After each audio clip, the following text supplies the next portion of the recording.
Hello everyone, welcome back to channel.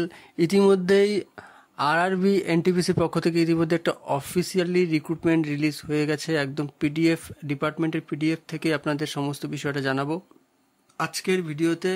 আপনাদের জানাবো যে এখানে আরআরবি এনটিপিসি অর্থাৎ বুঝতেই পারছেন এটা অনেক বড় লেভেলের একটা এক্সাম। রেলওয়ে ডিপার্টমেন্টের পক্ষ থেকে যেটা নেওয়া হয়, সম্পূর্ণ 11,558টি টোটাল ভ্যাকেন্সি রয়েছে। এটা কিন্তু সমস্ত ভারতবাসীর ক্যান্ডিডেটসদের জন্য ইম্পর্টেন্ট, কেননা এটা অল ইন্ডিয়া অ্যাপ্লিকেবল জব। ভারতবর্ষের সমস্ত স্টেট থেকে কিন্তু এখানে ক্যান্ডিডেটসরা আবেদন করতে পারবে। তো এই ক্ষেত্রে আমাদের ওয়েস্ট বেঙ্গলে আলাদা, কিন্তু যেহেতু আমি বাংলায় ভিডিওটা বলছি ওয়েস্ট বেঙ্গলের ক্যান্ডিডেটসদের জন্য, এবং এই ভিডিওটা আমি পরবর্তীতে হিন্দিতেও ছাড়বো, আপলোড করবো, কেননা সেখান থেকে কিন্তু এটা যেহেতু অল ইন্ডিয়া অ্যাপ্লিকেবল জব সমস্ত স্টেটের জন্য, বিভিন্ন স্টেট থেকে কিন্তু ক্যান্ডিডেটসরা আবেদন করতে পারবে। এখানে সম্পূর্ণ 11,558টি টোটাল ভ্যাকেন্সি দেখা যাচ্ছে রয়েছে। তবে এই ক্ষেত্রে আপনাদের ভিডিওর শুরুতে আপনাদের একটা বিষয় বলে রাখি, এটা কিন্তু আন্ডার গ্র্যাজুয়েট ক্যান্ডিডেটসদের জন্য রয়েছে, অর্থাৎ কেবলমাত্র এইচএস পাস করে থাকলেও কিন্তু ক্যান্ডিডেটস এখানে আবেদন করতে পারবে, এবং যারা গ্র্যাজুয়েট ক্যান্ডিডেটসরা রয়েছে তারাও কিন্তু আবেদন করতে পারবেন, কারণ এখানে আলাদা আলাদা স্টেপ রয়েছে, আলাদা আলাদা ভাগ রয়েছে ক্যান্ডিডেটসদের। তো আপনার শিক্ষাগত যোগ্যতার উপর ভিত্তি করে আপনি সেই পোস্টের জন্য আবেদন করতে পারবেন। তো বিষয়টা একবার জেনে নিন, সম্পূর্ণ ভিডিওটা শুরু থেকে শেষ পর্যন্ত দেখুন। যে এটা কিন্তু চাকরি প্রার্থীর জন্য দারুণ একটি সুখবর। ভারতীয় রেলের পক্ষ থেকে 11,558, মানে বুঝতেই পারছেন বন্ধুরা, একদম ঠিক শুনছেন, 11,558টি টোটাল শূন্যপদের জন্য কিন্তু নন টেকনিক্যাল পপুলার ক্যাটাগরি, যেটা হলো শর্ট ফর্ম বলা হয় এনটিপিসি, অর্থাৎ নন টেকনিক্যাল পপুলার ক্যাটাগরি বিভাগে কর্মী নিয়োগের বিজ্ঞপ্তি কিন্তু ইতিমধ্যে প্রকাশ হয়ে গেছে। আজই প্রকাশ হলো এবং আজই আপনার জন্য ভিডিওটা নিয়ে এসেছি। গ্র্যাজুয়েট এবং আন্ডার গ্র্যাজুয়েট বিভাগের বিভিন্ন শূন্যপদে এই কর্মী নিয়োগ করা কিন্তু নিয়োগ মানে ইতিমধ্যে শুরু হয়ে জানাতে পারবেন, নিয়োগ করতে পারবেন। পুরুষ এবং মহিলা উভয় প্রার্থীরা এখানে আবেদন করতে পারবেন। আজকের এই ভিডিওতে আপনাদের সমস্ত এই চাকরির ডিটেলসে জানাবো। সিলেকশন প্রসেস, কীভাবে আপনি অ্যাপ্লাই করবেন, মান্থলি স্যালারি, কোন পোস্টের জন্য কী কী স্যালারি থাকবে সেটাও কিন্তু জানাবো, এবং বয়স সীমা সেগুলো জানাবো। সাথে অ্যাপ্লিকেশন স্টার্ট এবং ক্লোজিং ডেট, সমস্ত ইম্পর্টেন্ট তথ্য আজকে এই ভিডিওতে থাকছে। তো চলুন না দেরি না করে আমরা ভিডিওটা শুরু করছি। এবং ভিডিওটা শুরু করবার আগে একটা রিকোয়েস্ট, আপনারা যারা এখনও চ্যানেলটিকে সাবস্ক্রাইব করেননি, চ্যানেলটিকে সাবস্ক্রাইব করে দিন এবং পাশে দেওয়া বেলটির অল নোটিফিকেশানটি ক্লিক করতে ভুলবেন না। প্রথমেই আপনাদের বলবো অফিসিয়াল ওয়েবসাইটে চলে আসবার জন্য, কেননা আরআরবির যে অফিসিয়াল কলকাতার রিক্রুটমেন্ট বোর্ডটা রয়েছে সেটার অফিসিয়াল লিঙ্ক আমি ভিডিও ডিসক্রিপশনে দিয়ে দিয়েছি। সেখান থেকে যে লিঙ্কটা দেখা যাচ্ছে, এখান থেকে ক্লিক করলে আপনারা কিন্তু অফিসিয়াল পিডিএফটা ডাউনলোড করতে পারবেন। অফিসিয়াল পিডিএফটা এই মুহূর্তে স্ক্রিনেই দেখতে পাচ্ছেন। Government of India, ministry of railway recruitment board, যেটা হলো সেন্ট্রালাইজড এমপ্লয়মেন্ট নোটিশ নাম্বারটা এখানে দেখা যাচ্ছে। নোটিশ নাম্বারটা দেখে নেবেন, কেমন পরবর্তীতে অ্যাপ্লাই করবার সময় এই নোটিশ নাম্বারটা লাগবে। যদি আপনি অ্যাপ্লাই আপনি নিজে থেকে করেন তাহলে কিন্তু অনেক কিছু স্টেপ থাকে, সেই স্টেপটা কীভাবে অ্যাপ্লাই করতে হবে সেটা যদি আপনার জানার প্রয়োজন হয় কমেন্টে জানান, তার রিপ্লাই আমি দিয়ে আপনাদের জানিয়ে দেব। Recruitment of the non technical popular categories, অর্থাৎ এনটিপিসি, যেখানে গ্র্যাজুয়েট এবং আন্ডার গ্র্যাজুয়েট আলাদা আলাদা পোস্ট রয়েছে। Applications are invited from eligible candidates for the following posts of non-technical popular categories in the tables. তো নিচে যে টেবিলটা দেখতে পাচ্ছেন, এই টেবিলের মধ্যে কিন্তু নন টেকনিক্যাল, অর্থাৎ নন টেকনিক্যাল এবং গ্র্যাজুয়েট যারা করেছেন, গ্র্যাজুয়েট পাস যোগ্যতার উপর ভিত্তি করে পোস্টের জন্য অ্যাপ্লাই করতে চান, তাদের জন্য এই টেবিলে রয়েছে পোস্টগুলো। এটা হলো অনলি অনলাইন অ্যাপ্লাই, কেবলমাত্র অনলাইনের মাধ্যমে অ্যাপ্লাই করা যাবে, কোনো অফলাইন প্রসেস এখানে নেই, ঠিক আছে। এবং বলে রাখি, এটা হলো গ্র্যাজুয়েট পোস্ট, যেখানে ওপেন অলরেডি কিন্তু এখন শুরু হয়নি দেখা যাচ্ছে ডেট হিসেবে। আপনারা সেপ্টেম্বর মাসের 14 তারিখ পর্যন্ত অ্যাপ্লাইটা করতে পারবেন, ঠিক আছে। 14 তারিখ থেকে আবেদনপত্র জমা নেওয়া শুরু হবে, এবং ক্লোজিং ডেট দেখা যাচ্ছে অক্টোবর মাসের 13 তারিখ লাস্ট ডেট রয়েছে। অক্টোবর মাসের 13 তারিখ লাস্ট ডেট, যার মধ্যে আপনাকে অ্যাপ্লাই করতে হবে, অর্থাৎ দেখা যাচ্ছে হাতে সময় রয়েছে। আজ কেবলমাত্র সেপ্টেম্বর মাসের 3 তারিখ, আর কিছুদিনের মধ্যে আবেদনপত্র জমা নেওয়া শুরু হবে।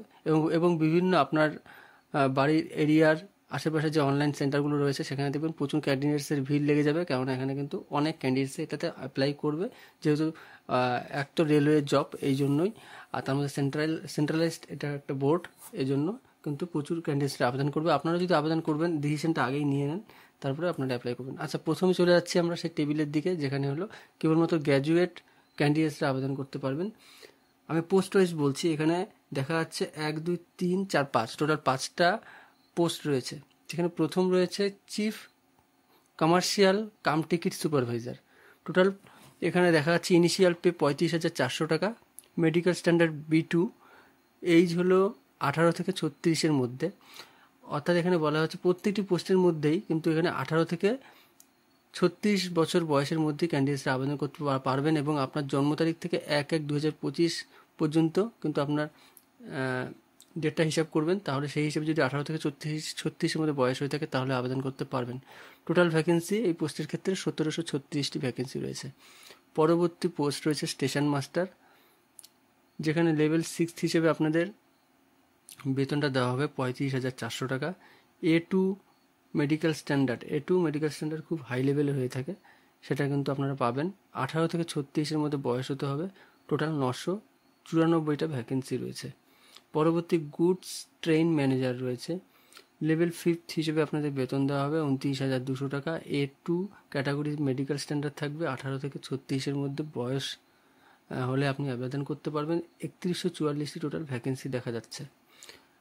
Junior account assistant cum typist, level 5 হিসেবে বেতন দেওয়া হবে 29,200 টাকা। আপনাদের ইনিশিয়াল পে দেওয়া হবে। C2 মেডিকেল স্ট্যান্ডার্ড থাকবে। 18 থেকে 36-এর মধ্যে বয়স হতে হবে। 1507টা টোটাল ভ্যাকেন্সি রয়েছে। পরবর্তী পোস্ট এবং ফাইনাল পোস্ট যেটা senior clerk cum typist, level 6 হিসেবে বেতন 29,200 টাকা। C2 মেডিকেল স্ট্যান্ডার্ডের সাথে 18 থেকে 36-এর মধ্যে বয়স হলে আবেদন করা যাবে, এবং 732টা টোটাল ভ্যাকেন্সি। এই টোটাল গ্র্যাজুয়েট পোস্টের জন্য কিন্তু 8,113টা টোটাল ভ্যাকেন্সি এখানে দেখা যাচ্ছে।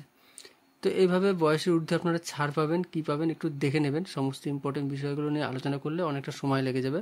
পরবর্তী ইম্পর্টেন্ট ডেটসটা আপনারা দেখতে পাচ্ছেন, যেটা হলো আন্ডার গ্র্যাজুয়েট পোস্টের জন্য, অর্থাৎ কেবলমাত্র যদি এইচএস পাস করে থাকেন তাহলে আপনি এটার জন্য আবেদন করতে পারবেন।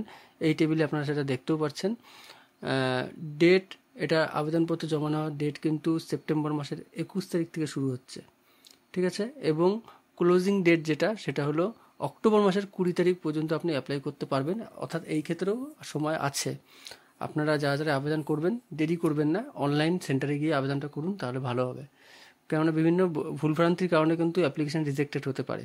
আমি চলে যাচ্ছি টেবিলে।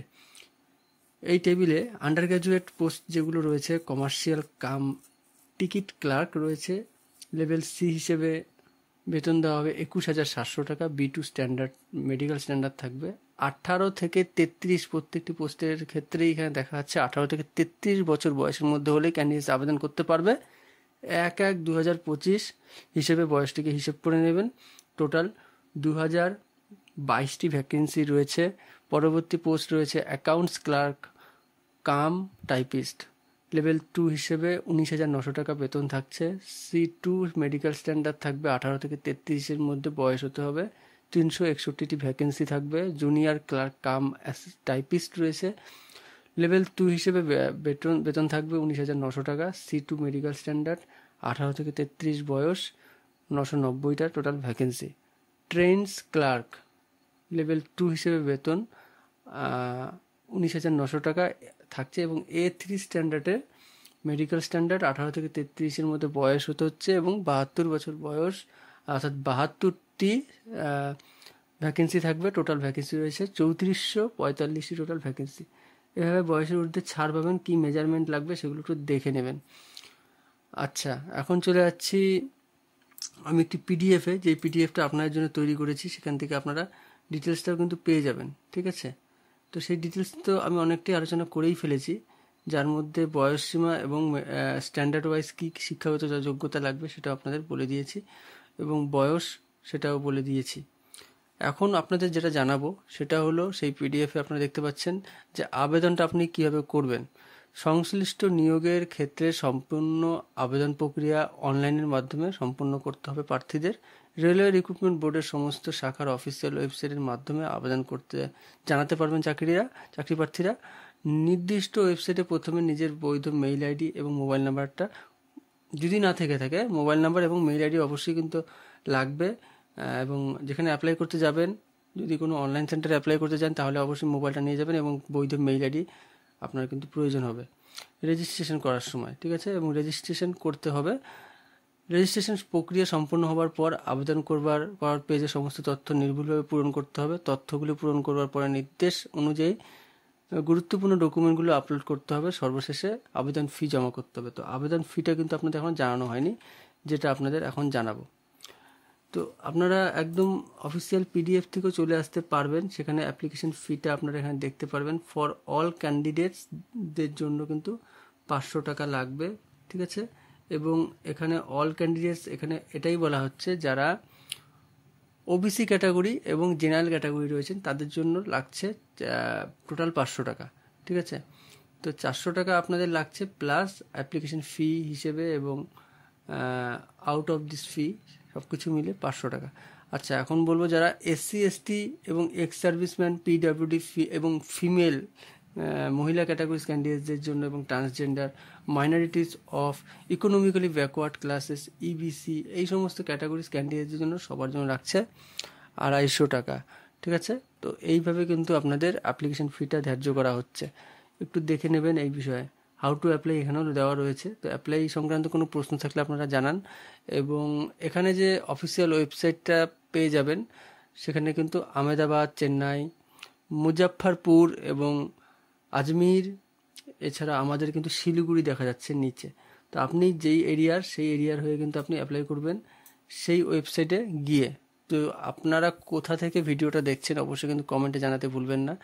এবং কীভাবে অ্যাপ্লাই করবেন সেটা, যদি আপনি নিজে অ্যাপ্লাই করতে চান কীভাবে অ্যাপ্লাই করবেন সেটা নিয়ে ভিডিও চাইলে আপনারা কমেন্টে জানান, আমি রিপ্লাই দেবো। এবং সেটা নিয়ে চাইলে ভিডিও মানে অর্থাৎ যদি কমেন্টের সংখ্যা বেশি হয় তাহলে সেটা নিয়েও ভিডিও বানিয়ে দেবো। আবারও বলছি, আপনারা যদি নিজে অ্যাপ্লাই করতে চান তাহলে কিন্তু বিভিন্ন আপনার যেই প্রত্যেকটি আরআরবি কিন্তু প্রত্যেকটি ওয়েবসাইট আলাদা আলাদা। তো সেইভাবে কীভাবে অ্যাপ্লাই করবেন, ঠিক আছে, সেটা কিন্তু সেই ওয়েবসাইটে গিয়েই আবেদন করতে হবে, ঠিক আছে। General guidelines for submission of online application and notification off application, eligibility criteria, সমস্ত ইম্পর্টেন্ট বিষয় কিন্তু আপনাদের জানিয়ে দিয়েছি। কোনো প্রশ্ন থাকলে কমেন্টে জানান, এবং সমস্ত ভিডিওটা দেখার জন্য অসংখ্য ধন্যবাদ।